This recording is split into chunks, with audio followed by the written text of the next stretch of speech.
फिरदौस इब्लीस, हसन बिन Sabah, उसके बातनी फ़िदाई और मस्नूई वहशत की पुरस्रार दास्तान। 2 दिनों की मुसाफ़त के बाद हसन बिन सबाह फड़ी और अपने रहबत के साथ ईरान के जिस किले में दाखिल हुआ वो किला अस्फ़हान था।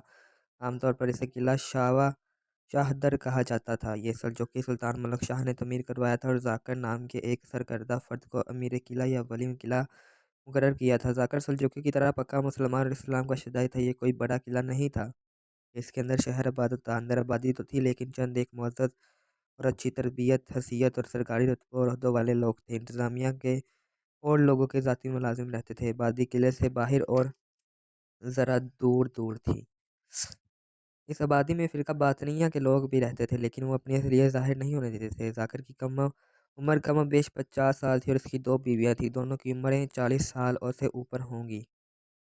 ज़ाकिर कोई अयाज आदमी तो ना था, पाबंद सल्लुम सल्लात था, लेकिन इंसानी फ़ितरत की कमज़ोरियाँ तो हर इंसान में मौजूद होती हैं।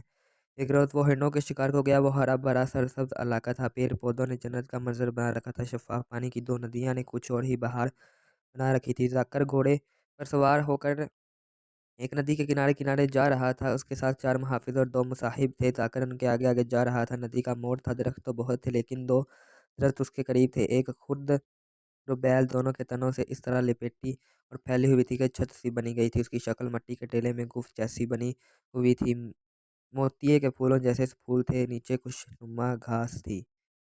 ज़ाकिर ने वहाँ जाकर घोड़ा रोक लिया। यहाँ तो उसके चेहरे पर हैरत का तासुर आया, फिर होठों पर तबस्सुम आया। फूलदार बेल की छत के नीचे एक लड़की बैठी हुई थी जिसकी उम्र 17 साल से ज़रा कम या ज़रा ही ज़्यादा थी। उसकी गोद में हिरन का बच्चा था। लड़की की आँखें हिरन के बच्चे में जैसी नशीली स्याह और मोहिनी थी और उसका हुस्न चेहरा बेल के फूलों की तरह खिला हुआ था। इसके रेशमी बालों में से 2-4 बाल इसके सुर्खी माइल सफ़ेद चेहरे पर आए हुए थे। "ये बच्चा कहाँ से लाई हो लड़की?" ज़ाकिर ने पूछा। "जंगल में अकेला भटकता फिर रहा था," लड़की ने जवाब दिया। "बहुत दिन हो गए हैं, माँ को ढूँढता फिर रहा था।"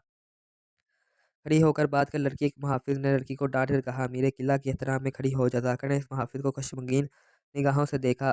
"तुम सब आगे चलो," ज़ाकिर ने मुहाफ़िज़ों और मुसाहिबों को हुक्म दिया। "पुल पर मेरा इंतज़ार करो।" लड़की के चेहरे पर खौफ़ का तसर आ गया और वो आहिस्ता-आहिस्ता उठने लगी। ज़ाकिर घोड़े से उतर आया और लड़की के करीब जाकर हिरन के बच्चे की तरफ हाथ बढ़ाया। लड़की ने हिरन का बच्चा पीछे कर लिया। उसके होठों पर जो लतीफ़ सा तबस्सुम था वो गायब हो गया और खौफ़ की झलक उसकी गज़ाली आँखों में भी ज़ाहिर होने लगी थी। ज़ाकिर ने अपने हाथ पीछे कर लिए। "डर क्यों गई हो लड़की?" ज़ाकिर ने लड़की के सर पर हाथ रखकर कहा, "इस बदबख्त ने तुम्हें डरा दिया है। मेरे दिल को तो तुम और हिरन का बच्चा ऐसा अच्छा लगा है कि मैं रुक गया। मैं अमीर किला ज़रूर हूँ लेकिन तुम पर कोई हुक्म नहीं चलाऊँगा। मैं हिरन का ये बच्चा नहीं दूँगी। मैं तुमसे ये बच्चा लूँगा भी नहीं।" ज़ाकिर ने कहा और इससे उसका नाम पूछा। "ज़री," लड़की ने जवाब दिया। "क्या इस बच्चे के साथ तुम्हें बहुत प्यार है?" ज़ाकिर ने पूछा। लड़की का जवाब सुने बगैर बोला, "ये बच्चा इतना प्यारा है कि हर किसी को इस पर प्यार आता है।" "नहीं अम्मी," लड़की ने खौफ़ से निकल कर कहा, "ये प्यारा और खूबसूरत तो है लेकिन मैं इसे किसी और वजह से प्यार करती हूँ। मैंने आपको बताया है कि ये माँ के बगैर जंगल में भटकता फिर रहा था। इसे देखकर मुझे अपना बचपन याद आया जब मैं भी जंगल में भटक गई थी और अपनी माँ को ढूँढती फिरती थी।" ज़ाकिर इस लड़की में इतना महू हो गया कि लड़की के कंधे पर हाथ रखकर उसे बैठा दिया और खुद उसके पास बैठ गया। लड़की ने उससे परे हटने की कोशिश ना की। "फिर तुम्हें माँ कहाँ मिली थी?" ज़ाकिर ने पूछा। "माँ आज तक नहीं मिली," ज़री ने जवाब दिया। "उस वक़्त मेरी उम्र 3-4 साल थी। छोटा-सा एक काफ़िला था जिसके साथ हम जा रहे थे। मेरे माँ-बाप गरीब लोग थे। उनकी उम्र खाना बदोशी में गुज़री थी। मैंने होश संभाला तो अपने आप को इनके साथ जंगलों, पहाड़ों, बियाबानों में चलते-फिरते और नकल-मकानी करते पाया। तुम उनसे बिछड़ किस तरह गई?" "बड़ा ही तेज़ तूफ़ान का दोबारा आ गया था," ज़री ने जवाब दिया। काफ़िले वाले नफ़्सा-नफ़्सी के आलम में तितर-बितर हो गए। चंद एक घोड़े थे, 2-3 ऊँट थे, सब सामान समेत इधर-उधर भाग गए। मेरे 4 और बहन-भाई भी थे, किसी को किसी की खबर नहीं थी। हर कोई जिधर मुँह आया उधर पनाह लेने को उठ दौड़ा। मैं अकेली रह गई। तूफ़ान के थपड़े इस कदर तंग थे कि मेरे पाँव उखड़ गए। मैं छोटी-सी थी, तूफ़ान ने मुझे अपने साथ उड़ाना शुरू कर दिया। अब मैं बादो 12 के रहमो-करम पर थी। वो शायद नदी नहीं थी जिसमें मैं गिर पड़ी, वैसे ही पानी का रेला था जो मुझे अपने साथ बहा ले गया। मैंने चीखना-चिल्लाना और माँ को पुकारना शुरू कर दिया लेकिन तूफ़ान की चीखें इतनी बुलंद थी कि मेरी चीखें इसमें दब जाती थी। फिर इस तरह याद आता है कि जैसे बड़ा डरावना ख्वाब देखा था। मैं पूरी तरह बयान नहीं कर सकती। ये बड़ी अच्छी तरह याद है कि मैं डूब रही थी और 2 हाथों ने मुझे पानी से निकाल लिया। मैं उस वक़्त कुछ होश में और कुछ बेहोश थी। इतना याद है कि वो एक बुज़ुर्ग सूरत आदमी था। उसने मुझे इस तरह अपने सीने से लगा लिया जिस तरह मैं इस बच्चे को गोद में उठाए रखती हूँ। बस ये वजह है कि मैंने कुछ दिन पहले इस बच्चे को जंगल में भटकते देखा तो इसे उठा लिया। मैं उसे अपने हाथ से दूध पिलाती हूँ। "तो क्या इस शख्स ने तुम्हें पाला-पोसा है?" ज़ाकिर ने पूछा, "या तुम्हें माँ-बाप मिल गए थे?" "नहीं अम्मी," ज़री ने जवाब दिया, "वो कहाँ मिलते, मालूम नहीं बेचारे खुद भी ज़िंदा हैं या नहीं। मुझे इस बुज़ुर्ग हस्ती ने अपनी बेटी समझकर पाला-पोसा है। मैं उन्हें ही अपना बाप और उनकी बीवी को अपनी माँ समझती हूँ। उनसे मुझे बहुत प्यार मिला है, ऐसी ज़िंदगी मिली है जैसे मैं शहज़ादी हूँ। कौन है ये लोग? अहमद बिन गत्ताश ज़री ने जवाब दिया। किले के बाहर रहते हैं, मज़हब के आलम हैं और पक्के अहले सुन्नत हैं। ज़री का अंदाज़े बयाँ ऐसा मासूम और भोला-भाला था कि ज़ाकिर इसमें जज़ब होके रह गया, जैसे इसकी अपनी कोई हैसियत ही ना रही हो। कुछ तो लड़की बड़ी प्यारी थी और कुछ ये वजह थी कि लड़की ने अपनी ज़िंदगी की ऐसी कहानी सुनाई थी जिससे ज़ाकिर के दिल में इसकी हमदर्दी पैदा हो गई थी। इसने लड़की के साथ ऐसे अंदाज़ से और इस किस्म की बातें शुरू की जैसे धर्मजोई किया करते हैं। ज़री मैं इतनी मासूमियत और सादगी थी कि वो बच्चों की तरह ज़ाकिर में घुल-मिल गई। ज़ाकिर ने हाथ बढ़ाकर बैर से एक फूल तोड़ा। ज़री ज़ाकिर ने बड़े प्यार से कहा, "इस फूल में मेरा प्यार है, ये तुम ले लो।" ज़री ने फूल ले लिया और छोटे से बच्चे की तरह हँस पड़ी। इसकी हँसी ऐसी थी जैसे जल तरंग से नगमा फूटा हो। "ये बात बताओ ज़री," ज़ाकिर ने कहा, "क्या तुमने मेरा ये फूल दिल से कबूल कर लिया है?" "हाँ तो," ज़री ने कहा, "प्यार को कौन कबूल नहीं करता? तो क्या तुम मेरे घर आना पसंद करोगी?" ज़ाकिर ने कुछ इल्तिजा के लहजे में पूछा। "वो क्यों? मैं तुझे हमेशा अपने पास रखूँगा।" ज़ाकिर ने कहा, "मैं तुम्हें अपनी ज़िंदगी का साथी बनाना चाहता हूँ, तो फिर मैं क्यों आऊँ?" ज़री ने बड़े शगुफ्ता लहजे में कहा, "आप क्यों नहीं आते?" "नहीं ज़री," ज़ाकिर ने कहा, "तुम इतनी मासूम हो कि मेरी बात समझ नहीं सकती। मैं तुम्हें अपने घर लाना चाहता हूँ, तुम मुझे इस फूल जैसी प्यारी लगती हो। फूल किसी के पास चलकर नहीं जाया करते अमीर मोहतरम," ज़री ने मुस्कुराते हुए कहा, "फूलों के शहज़ाई खुद चलकर फूलों के पास जाया करते हैं और वो कांटों में से भी फूल तोड़ लिया करते हैं। आपने ये फूल जो मुझे दिया है हाथ लंबा करके तोड़ा है। आप किसी फूल को हुक्म दें कि वो आपके पास आ जाए, या क्या फूल आपके हुक्म की तामील करेगा?" साकर ने कहका लगाया और उसके साथ ही लड़की के अपने बाजू के घेरे में लेकर अपने करीब कर लिया। जरी ने मज़ाहमत ना की। "तुम जितनी हसीन हो उतनी ही दानिशमंद हो," जाकिर ने कहा। "अब तो मैं तुम्हें हर कीमत पर हासिल करूँगा और अपनी जान की कीमत देकर भी आपसे भागूंगी।" जरी ने पहले जैसे गुफ्तगू है। "वो क्यों? मैंने बादशाहत की बहुत कहानियाँ सुनी हैं," जरी ने कहा। "अब जैसे अमीर भी बादशाह होते हैं, उन जैसी लड़की पर फरेफ्ता होकर उसे ज़रो जवाहरात में तोल कर अपने हरम में डाल लेते हैं, और जब उन्हें ऐसी ही एक और लड़की मिल जाती है तो वह पहली लड़की को हरम के कबाड़खाने में फेंक देते हैं। मैं फ़रोख्त नहीं होना चाहती है मेरे किला। हाँ, अगर आपके सिपाही मुझे ज़बरदस्ती उठाकर आपके पहल में पहुँचा दे तो मैं कुछ नहीं कर सकूँगी। मेरा बाप बूढ़ा अहमद बिन गत्ताश भी सिवाय आँसू बहाने के कुछ नहीं कर सकेगा। वो बूढ़ा भी है, आलिम दीन भी है, और वो शायद तलवार भी नहीं चला सकता।" "नहीं ज़री," ज़ाकिर ने कहा, "अहमद बिन गद्दाश की तरह मैं भी सुन्नी मुसलमान हूँ। क्या तुमने कभी मुसलमानों में कोई बादशाह देखा है? फिर भी किसी मुल्क का हुक्मरान नहीं, मैं सल्जूक़ी सुल्तान का मुलाज़िम हूँ। हुकूमत सुल्तान मलक शाह की है, वो भी आप अपने आप को बादशाह नहीं समझते। मेरे पास कोई हरम नहीं, 2 बीवियाँ हैं जो जवानी से आगे निकल गई हैं। वो तुम्हारी खिदमत क्या करेंगी और वो तुम्हें देखकर बहुत खुश होंगी।" इस दौर में अरबों में से एक से ज़्यादा बिजली रखने का रवाज था। इस वक़्त सुकून का तसव्वुर नहीं था। बीवियाँ एक-दूसरे के साथ खुशो-खर्म रहती थी। यहाँ तक कभी होता था कि खामद अय्याश तबीयत हो तो कभी-कभी कोई बीवी अपनी किसी सहेली को एक आध रात के लिए अपने खामद को तोहफ़े के तौर पर पेश करती थी। दास्तान को जिस दौर और जिस खित्ते की कहानी सुना रहा है, वहाँ सल्जूक़ी सलातीन की हुकूमत थी।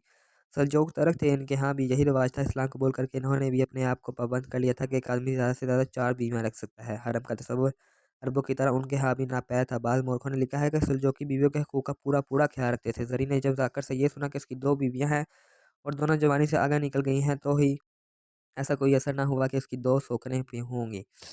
"मैं तुम्हें ज़बरदस्ती नहीं उठाऊँगा ज़री," ज़ाकिर ने कहा, "ना मैं तुम्हें ज़रो जवाहरात में तोड़ूँगा। मैं अल्लाह और रसूल सल्लल्लाहु अलैहि वसल्लम के अहकाम के मुताबिक तुमसे निकाह पढ़ाऊँगा। फ़ैसला तुम करोगी। तो फिर इस पौधे के पास जाएँ जिसका फूल तोड़ना है।" ज़री ने कहा, "हाँ ज़री," ज़ाकिर ने कहा, "मैं तुम्हारी बात समझ गया हूँ। मैं अहमद बिन गत्ताश के साथ बात करूँगा। मैं तुम्हें ये भी बता देता हूँ कि ज़री, पहले तो मुझे तुम्हारा ये मासूम वचन अच्छा लगा था, लेकिन मैंने देखा है तुम में अक्ल और दानिश भी है। मैंने कहा था मैं तुम्हें हर कीमत पर हासिल करूँगा। ये इसलिए था थे मैं इस किले का हाकिम हूँ। तुम जैसी दानिशमंद बीवी मेरे लिए सोचमंद साबित होगी। तुम मुझे सोच-विचार में मदद दोगी। मेरे बाप से फ़ैसला ले लें," ज़री ने कदरे संजीदगी से कहा। "मैंने आपको ठुकराया नहीं, लेकिन मैं आपको ये बता देना चाहती हूँ कि मुझे दौलत नहीं, मोहब्बत चाहिए।" ज़ाकिर ने ज़री का एक हाथ अपने दोनों हाथों में लेकर ज़रा मला और कुछ दबाया और उठ खड़ा हुआ। "ज़री," ज़ाकिर ने बड़े संजीदा लहजे में कहा, "मेरी फ़ितरत बादशाहों जैसी होती तो मैं दरहम और दिनार की एक थैली तुम्हारे कदमों में रख देता, लेकिन नहीं, मैं मोहब्बत को मोहब्बत से खरीदूँगा।" ज़ाकिर घोड़े पर सवार हुआ और रेल लगा दी। इसके मुहाफ़िज़ मुसावर नदी के पुल पर इसके मुंतज़िर थे। "एक बात गौर से सुन लो," ज़ाकिर ने कहा, "अगर कोई हिरन सामने आए तो मुझे देखकर ये ज़रूर बता दिया करो कि ये नर है या मादा। कभी किसी हिरनी को नहीं मारना, हो सकता है वो बच्चे वाली हो।" ज़ाकिर शिकार से वापस आ रहा था। उसने एक ही हिरन मारा था, लेकिन उस रोज़ बहुत बड़ा शिकार खेल आया था। वो ज़री थी जो अर्ध खिले फूल की तरह मासूम थी। ज़ाकिर को उसे अपनी बस्ती बता दी जो किले से थोड़ी ही दूर थी। इस बस्ती के करीब आकर ज़ाकिर ने घोड़ा रोक लिया और अपने एक मुसाफिर से कहा, "यह इब्ने गत्ताश नाम का एक आलिम दीन रहता है, उसे मेरा सलाम पहुँचाया जाए। एक मुसाहिब ने घोड़ा दोहराया, दिया और बस्ती गलियों में गायब हो गया। वापस आया तो उसके साथ एक आदमी था जो सर से पाँव तक सफ़ेद चश्मे में मलबूस था। उसके सर पर सलजों की टोपी थी और टोपी पर सफ़ेद रुमाल था जो कंधे तक लटक रहा था। उसकी दाढ़ी लंबी थी और उसके लिबास की तरह सफ़ेद। साकर ने इसे बस्ती से निकलते देखा तो घोड़े से कूद कर उतरा और बहुत ही तेज चलता शख्स तक पहुंचा। झुक कर सलाम किया, फिर उसके घुटने छूकर मुसाफा किया। अहमद बिन गत्ताश। हाँ मीर किला, शख्स ने कहा। अहमद बिन गत्ताश मैं ही हूँ, मेरे लिए हुक्म कोई हुक्म नहीं आलम दीन। जाकर ने इल्तिजा के नहमे कहा, एक दरख्वास्त है कि आप आज का खाना मेरे यहाँ खाना पसंद फरमाएंगे। जहे नसीब। अहमद बिन गत्ताश ने कहा, हाजिर हो जाऊँगा मगरब की नमाज के बाद। जाकर ने एक बार फिर झुककर इससे मुसाफा किया और वापस आ गया। मगरिब की नमाज के बाद इब्ने गताश जाकर के महल नुमा मकान में इसके साथ दस्तरख्वां पर बैठा था। खाने के दौरान उन्हीं जाकर ने दरख्वास्त के लहजे में इब्ने गताश से कहा कि वो इसकी बेटी के साथ शादी करना चाहता है। इसने ये भी बताया कि जरी से कहाँ मिली थी और ये भी जरी ने उसे बताया था कि वो इब्ने गताश की बेटी किस तरह बनी थी। अल्लाह ने मेरी दुआएं कबूल कर ली। अहमद बिन गताश ने दोनों हाथ आसमान की तरफ उठाकर कहा, मैंने इस बच्ची को तूफान से निकाला था, उसे बड़े प्यार से पाला है। मैं दुआएं मांगता करता था कि इस बच्ची की ज़िंदगी खाना बदोश जैसी ना हो, उसका मुस्तकबिल रोशन हो। अगर आपने उसे अपनी रफ़ाकत की काबिल समझा है तो बच्ची के लिए और मेरे लिए और खुशनसीबी क्या होगी। वो 2-4 ही दिनों बाद जरी दुल्हन के लिबास में जाकर की ज़िंदगी में दाखिल हो गई। जाकर की दोनों बीवियों ने बड़े प्यार से उसका इस्तकबाल किया। जाकर ने वो 2 खादमाएँ जरी के लिए वक़्फ़ कर दी। मुझे किसी खादमा की ज़रूरत नहीं, ज़री ने जाकर से कहा। मैं आपकी खिदमत अपने हाथों करना चाहती हूँ। मैंने देखा है कि रात को आप दूध पीते हैं तो मैं खादमा आपको देती है। आइंदा ये दूध मैं खुद आपके लिए तैयार किया करूँगी। मैं जानती हूँ आप दूध में शहद मिलाकर पीते हैं। जाकर की उम्र 50 साल हो चुकी थी। इससे गालिबन तवक्का नहीं थी कि 17 साल उम्र की इतनी हसीन लड़की इस पर फ़रेहता हो जाएगी। इसने ज़री को इजाज़त दे दी कि रात का दूध वो खुद इसे पिलाया करेगी। कुछ दिनों बाद ज़री ने जाकर से कहा कि जिस शख्स ने उसे तूफ़ान से बचाया है और इतने प्यार से पाला है, उसके बगैर वो ज़िंदगी बेमज़ा सी महसूस करती है। जाकर इब्ने ताश को इजाज़त दे दे कि वो 1-2 दिनों बाद कुछ ही वक़्त यहाँ गुज़ारा करे। मुखबिर ये कि ये नोखेज़ लड़की जाकर के दिलो दिमाग पर छा गई। जाकर ने इब्ने गत्ताश को बुलाकर बड़े एहतराम से कह दिया कि वो जब चाहे उसके घर आ जाया करे और जितने दिन चाहे रहा करे। जाकर का कोई सा ज़रा सा भी शक न हुआ कि इब्ने अहमद बिन गत्ताश चाहता ही यही है कि उसे जाकर के घर में दाखिला मिल जाए और अहमद अपनी साजिश को अगले मरहले में दाखिल करे।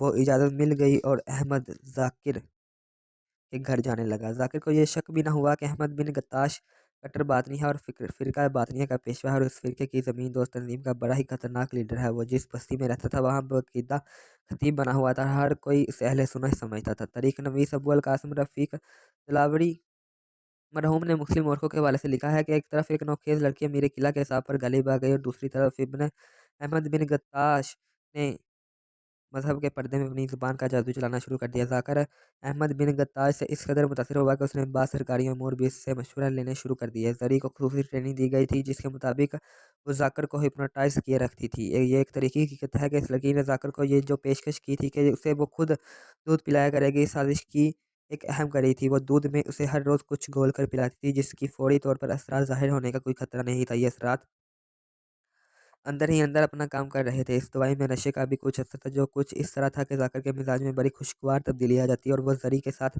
हम उम्र हमजोलियों की तरह खेलने लगता। सिर्फ एक बार ऐसे हुआ कि ज़ाकिर की एक बीवी ने ज़री की ये दवाई दूध में डालते देख लिया और ज़री से पूछा भी कि इसने दूध में क्या डाला है। ज़री ने बड़ी खुद एतमादी से कहा कि इसने कुछ भी नहीं डाला।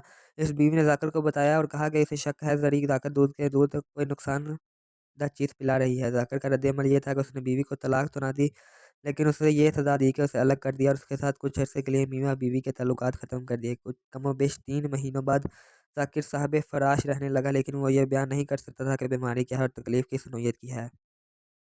तबीबों ने इसके इलाज में अपना पूरा इल्म सरफ़ कर डाला। सिर्फ़ नौबत यहाँ तक पहुँची कि वो उठकर एक कदम भी चलने के काबिल न रहा। इसके बिस्तर के करीब अहमद बिन गत्ताश और ज़री हर वक़्त मौजूद रहते थे। इस कैफ़ियत में मरीज़ और वो इंसान फ़रिश्ता लगता और उसकी तमीरदारी पूरी हमदर्दी से कर उसे ये एहसास दिलाता रहा कि वो जल्दी ठीक हो जाएगा। अहमद बिन गत्ताश ने उसे उसके पास बैठकर बड़ी ही पुरसोर आवाज़ में तिलावत कुरान पाक शुरू कर दी। ज़ाकर को इससे कुछ सुकून मिलता था। फिर वो वक़्त भी आ गया कि ज़ाकर ने कहा कि वो ज़िंदा नहीं रह सकेगा। उसने सुल्तान मलक शाह के नाम एक पैगाम लिखवाया, जिसमें उसने अहमद बिन गत्ताश की दानिशमंदी और इल्म फ़ज़ल का ज़िक्र किया और लिखवाया कि इसकी आखिरी ख्वाहिश है कि इस किले का अमीर अहमद बिन गत्ताश को मुकर्रर किया जाए। ज़ाकिर मरते दम तक अहमद बिन गत्ताश को सुन्नी समझता रहा। 2-4 रोज़ बाद वो अल्लाह को प्यारा हो गया। उसकी मौत की इत्तला सुल्तान मलक शाह को मिली तो उसने पहला हुक्मनामा ये जारी किया कि आज से किला शाह दर का अमीर अहमद बिन गत्ताश है। उस वक़्त तक बहुत से बातनियों को कैद में डाला जा चुका था। जो कि चूँकि अहले सुन्नत व जमात थे, इसलिए उन्हें जूँ ही पता चलता कि फ़लाँ शख़्स इस्माइली या बातनी है, उसे कैद में डाल देते थे। यही वजह थी कि ज़्यादातर बातनी अपने आप को सुन्नी कहलाते थे, लेकिन खुफिया तरीकों से वो बड़ी ही खौफनाक साजिशें तैयार कर रहे थे। अहमद बिन कताश ने मीर किला बनते ही पहला काम यह किया कि उन तमाम बातनियों को जो किले के कैद खाने में बंद थे रहा कर दिया। फिर उसने दरपर्दा बातनियों को किले के अंदर आबाद करना शुरू कर दिया और बातनियों पर जो पाबंदियाँ आई थी वो मनसूख कर दी। इसके फ़ौरन बाद काफ़िले लुटने लगे और रहज़नी की वारदातें बढ़ने लगी। इस वारदातों का मकसद पैसा इकट्ठा करना था। यहाँ ये बताना ज़रूरी है कि अहमद बिन गत्ताश इल्म नजूम और इल्म सहर का माहिर था। खिताबत में उसकी महारत ऐसी थी कि सुनने वाले पर तलस्माती सा तासुर तारी हो जाता था। ये था वो किला शाहदर जिसमें हसन बिन सुबाह फड़ी और अपने रहबर के साथ दाखिल हुआ था। रहबर से सीधा मीरे किला अहमद बिन गत्ताश के घर ले गए। ये घर महल जैसा मकान था। अहमद बिन गत्ताश को इत्तला मिली कि रे से हसन बिन सुबाह आया है, तो इसने कहा कि उसे फ़ौरन अंदर भेजो। आओ नौजवान, अहमद बिन गत्ताश ने हसन बिन सुबाह को अपने सामने देखकर कहा, मैंने तेरी बहुत तारीफ सुनी है।